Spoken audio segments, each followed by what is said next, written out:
विश्वरत्न doctor Babasaheb Ambedkar यांच्या 134व्या जयंतीनिमित्त Bodhisattva doctor Babasaheb Ambedkar जयंती उत्सव मध्यवर्ती महामंडळ अध्यक्षपदी विकी शेंडगे, सचिवपदी अविनाश भडकुंबे, उपाध्यक्ष अयाज दीना, दीपक गवळी, संदेश कांबळे, गंगाधर गावडे, खजिनदार दत्ता शिंदे तर कार्याध्यक्षपदी उमेश रणदिवे यांची निवड करण्यात आली।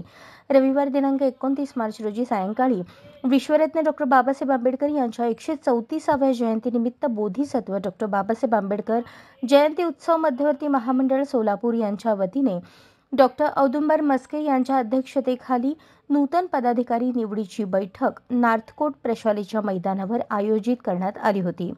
कार्यक्रमाच्या सुरुवातीला विश्वरत्न डॉक्टर बाबासाहेब आंबेडकर यांच्या पुतळ्यास बोधिसत्व डॉक्टर बाबासाहेब आंबेडकर जयंती उत्सव मध्यवर्ती महामंडळ विश्वस्त अध्यक्ष बाळासाहेब वाघमारे, प्रमुख पाहुणे डॉक्टर औदुंबर मस्के यांच्या हस्ते पुष्पहार अर्पण करून सामुदायिक बुद्धवंदना घेण्यात आली। दिवंगत नेते राहुल सरवदे, केरू जाधव, अशोक भालेराव, सिद्धू उबाळे यांना श्रद्धांजली वाहण्यात आली। यानंतर मध्यवर्ती महामंडळाअंतर्गत येणाऱ्या उत्सव अध्यक्षांचा सत्कार करण्यात आला।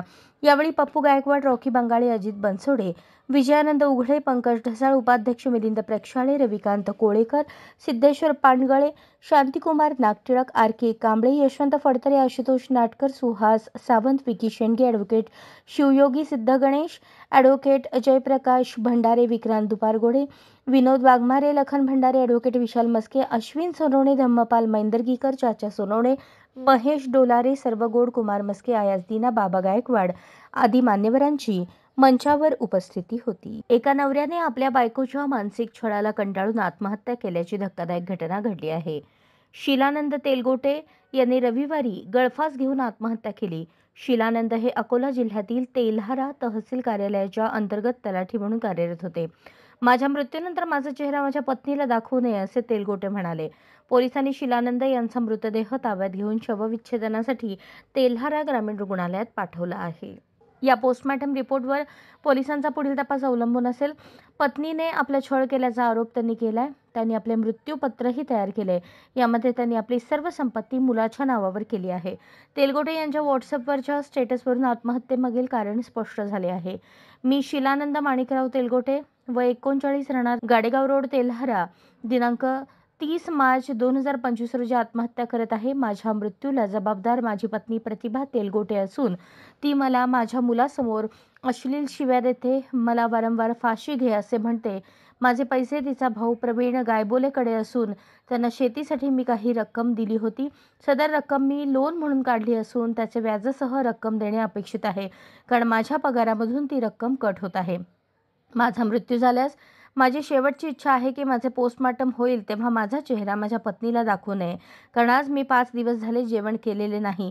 माझ्या पत्नीला सोडून कोणीही पाहिले तरी चालेल, कारण माझी पत्नी असे त्यांनी आपल्या स्टेटसमध्ये म्हटले आहे। गेल्या काही दिवसांपासून गुन्हेगारीचे मोठे सत्र बीड जिल्ह्यात पाहायला मिळत आहे। मशिदीजवळ बॉम्ब फोडण्याची घटना ताजी असतानाच आता दुसरी एक हादरा देणारी घटना समोर आली आहे। भावाच्या मृत्यूचा बदला घेण्यासाठी भावाने आणि त्याच्या पत्नीने एकाचा दगडाने ठेचून खून केला। परळी तालुक्यातील सिरसाळा जवळील कान्हापूर येथील ही घटना आहे। मार्च 2023 मध्ये अविनाश देशमुख या व्यक्तीने आत्महत्या केली होती। स्वप्नील उर्फ बबलू देशमुख याच्या त्रासाला कंटाळून अविनाशने जीव गमावला होता। या घटनेनंतर स्वप्नीलवर गुन्हा दाखल झाला होता। हा गुन्हा मागे घेण्यासाठी तो अविनाश देशमुखच्या कुटुंबावर दबाव आणत होता। स्वप्नील काही त्रास देण्याचे थांबत नव्हता। त्याच्या त्रासाला कंटाळून अखेर अविनाशचा मोठा भाऊ धनंजय देशमुख आणि भाऊचे सोनाली देशमुख यांनी स्वप्नीलचा गळा चिरून दगडाने ठेचून त्याचा जीव घेतला। ज्या झाडाला अविनाशने गळफास घेतला त्याच झाडाखाली त्या दोघांनी मिळून स्वप्नीलला संपवले। ऐन गुढीपाडव्याच्या दिवशीच ही घटना घडल्याने बीड जिल्ह्यात पुन्हा एकदा वातावरण तापले आहे। दरम्यान या घटनेनंतर धनंजय आणि सोनाली हे स्वतः सिरसाळा पोलीस ठाण्यात हजर झाले। दोघांवरही गुन्हा दाखल झाला आहे। मराठा सेवा संघ ही कुठलीही जातीची संघटना नाही। 18 बलुतेदार आणि सर्व जाती धर्मांना घेऊन एकत्र काम करणारी ही संघटना आहे। मात्र आजकाल विघ्न संतुष्ट लोक मराठा समाजामध्ये आणि इतर समाजामध्ये दुफळी निर्माण करण्याचा प्रयत्न करत आहेत। याबाबत सकारात्मक दृष्टिकोन ठेवून पत्रकारांनी आपली लेखणी चालवावी आणि वास्तव समाजापुढे आणावे असे मत शिवसेना जिल्हाप्रमुख तथा मराठी नागरी पतसंस्थेचे चेअरमन अमोल शिंदे यांनी व्यक्त केले। तानुबाई बिर्जे पत्रकार कक्षाच्या वतीने रविवार 30 मार्च रोजी गुढीपाडवा आणि नूतन मराठी वर्षाच्या वर्षानिमित्त पत्रकारांच्या स्नेह मेळाव्याचे आयोजन करण्यात आले होते। यावेळी प्रमुख पाहुणे म्हणून अमोल शिंदे बोलत होते। या प्रसंगी विचारपीठावर मराठा सेवा संघाचे पुणे विभागीय अध्यक्ष प्रशांत पाटील, जिल्हाध्यक्ष डॉ. जे.के. देशमुख, शहराध्यक्ष सूर्यकांत पाटील, समन्वयक दत्ता मुळे, संभाजी ब्रिगेडचे सोमनाथ राऊत, केंद्रीय कार्यकारिणी सदस्य विश्वनाथ गायकवाड, सकाळचे निवासी संपादक सिद्धाराम पाटील आदी उपस्थित होते। प्रारंभी मान्यवरांच्या हस्ते राजमाता जिजाऊ, छत्रपती शिवाजी महाराज, संभाजी महाराज यांच्या प्रतिमेचे पूजन करून जिजाऊ वंदना घेण्यात आली। तानुबाई बिर्जे पत्रकार कक्षाचे जिल्हाध्यक्ष दीपक शेळके यांनी प्रास्ताविक भाषणातून कार्यक्रम घेण्यामागची भूमिका विशद केली। मराठा सेवा संघाचे जिल्हाध्यक्ष डॉ. जे.के. देशमुख, सकाळचे निवासी संपादक सिद्धाराम पाटील यांचीही भाषणे झाली।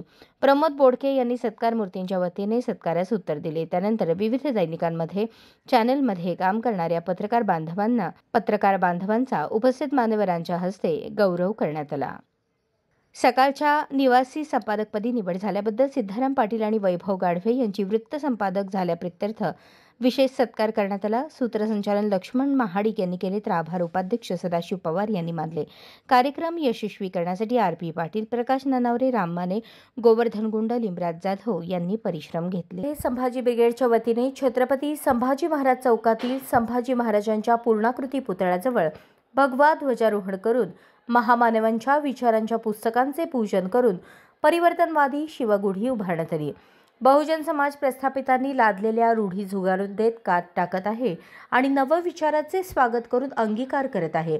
त्याचेच हे प्रतीक असल्याचे पश्चिम महाराष्ट्र अध्यक्ष श्याम कदम यांनी सांगितले। यावेळी मराठा सेवा संघाचे राम गायकवाड यांनी आपल्या मनोगतात गुढीपाडवा हा सण शेकडो वर्षांपासून साजरा करण्यात येतो।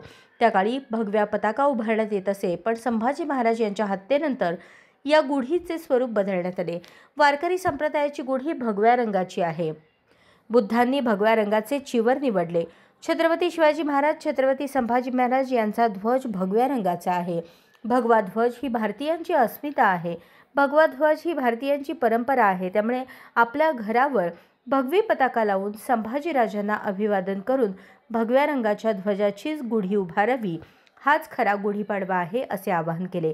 यावेळी संभाजी ब्रिगेडचे पश्चिम महाराष्ट्र अध्यक्ष श्याम कदम, जिल्हाध्यक्ष संभाजीराजे भोसले, जिल्हा संपर्क प्रमुख शत्रुघ्न माने, शहराध्यक्ष श्री जगदाळे, महिला आघाडी जिल्हाध्यक्ष मिनलदास, सुनीता घंटे, माणिक यादव, वशिष्ठ सोनकांबळे, ॲडव्होकेट गणेश कदम, प्रशांत देशमुख, संतोष सुरवसे, यशवंत लोंढे, दिलीप निंबाळकर, पृथ्वीराज सुरवसे, रमेश भंडारी, राजेंद्र माने, लखन पारसे, सतीश वावरे, सिद्धाराम सावळे, शेखर कंटेकर, प्रेम भोसले आदी उपस्थित होते। लोकनेते स्वर्गवासी ब्रह्मानंद मोरे यांच्या 26व्या पुण्यस्मरणानिमित्त लोकनेते स्वर्गवासी ब्रह्मानंद मोरे समाजसेवा प्रतिष्ठान सोलापूर आयोजित मोफत महाआरोग्य सर्वरोग निदान आणि रक्तदान शिबिराचे आयोजन करण्यात आले आहे, अशी माहिती पत्रकार परिषदेत मोरे प्रतिष्ठानचे अध्यक्ष बाळासाहेब मोरे यांनी दिली। मान्यवरांच्या प्रमुख उपस्थितीत बुधवार दिनांक 2 एप्रिल रोजी सकाळी 9 वाजता उद्घाटनाचा कार्यक्रम संपन्न होणार असून सोलापूरकरांच्या सेवेत मोरे प्रतिष्ठानचे समाजकार्य सुरू होणार असून सदर शिबिरात 500 बाटल्या रक्तदान आणि 200 मोतीबिंदू शस्त्रक्रिया, रक्तातील विविध तपासण्या, शुगर, बीपी, थुंकी, लघवी, ECG, हृदय तपासणी तसेच अन्य आजारांच्या तपासण्या आणि या शिबिरात मोफत होणार असून शस्त्रक्रियेस पात्र रुग्णांच्या मोफत शस्त्रक्रिया आणि मोफत चष्मे वाटप व आवश्यक औषध गोळ्या मोफत दिल्या जाणार आहेत। आयुष्मान भारत कार्ड काढून दिले जाईल। या शिबिराचा गरजूंनी लाभ घ्यावा, असे आवाहन प्रतिष्ठानचे अध्यक्ष बाळासाहेब मोरे यांनी केले। यावेळी शिवानंद पाटील, शांतय्या स्वामी, संजय टोणपे आदी उपस्थित होते। जय हो महाराष्ट्र माझा, शाहीर गातो गडकिल्ल्यांचं गान या शब्दसुरांसोबत गडांची भव्य छायाचित्रे, छत्रपती शिवाजी महाराज यांच्या कार्याचे प्रत्यक्ष प्रसंग, घोडेस्वारांसह योद्धे यातून हजारो दर्शकांच्या डोळ्याचे पारणे फिटले।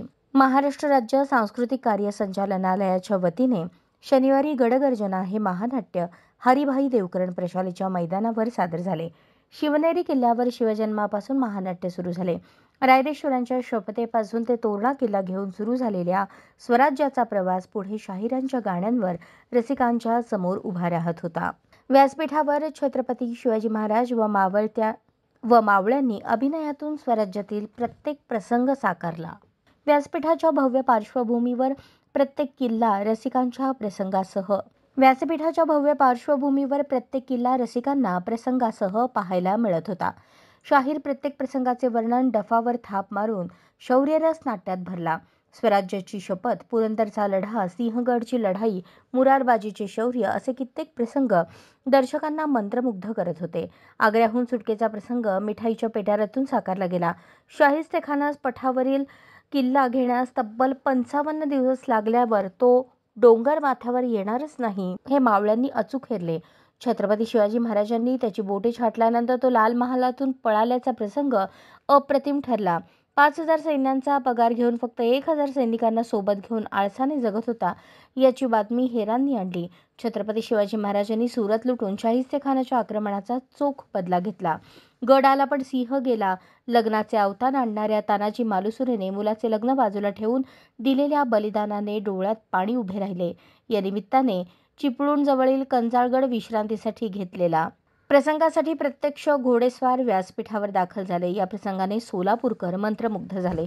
प्रारंभी महाराष्ट्र राज्य सांस्कृतिक कार्य संचालनालयाचे सहाय्यक संचालक संदीप शेंडे, या संपूर्ण कार्यक्रमाचे समन्वयक अमोल धाबळे, ज्येष्ठ नाट्यरसिक प्रशांत बडवे, नाट्य परिषद उपनगरीय शाखेचे अध्यक्ष विजय साळुंखे चौरे यांच्या हस्ते महानाट्याच्या मंचाचे उद्घाटन करण्यात आले. त्यानंतर हा भव्य दिव्य ऐतिहासिक गडगर्जना नाट्य सादर करण्यात आले. तब्बल 2.5 तास रसिक श्रोत्यांना खुर्चीवर खेळवून ठेवण्यात कलावंतांना यश आले. केसरीसाठी मुंबईचा पृथ्वीराज पाटील आणि सोलापूरचा वेताळ शेळके यांच्यात लढत झाली. त्यात वेताळ शेळके याने 7 गुणांनी पृथ्वीराज पाटील याचा पराभव करत मानाची 66व्या महाराष्ट्र केसरीची गदा पटकावली.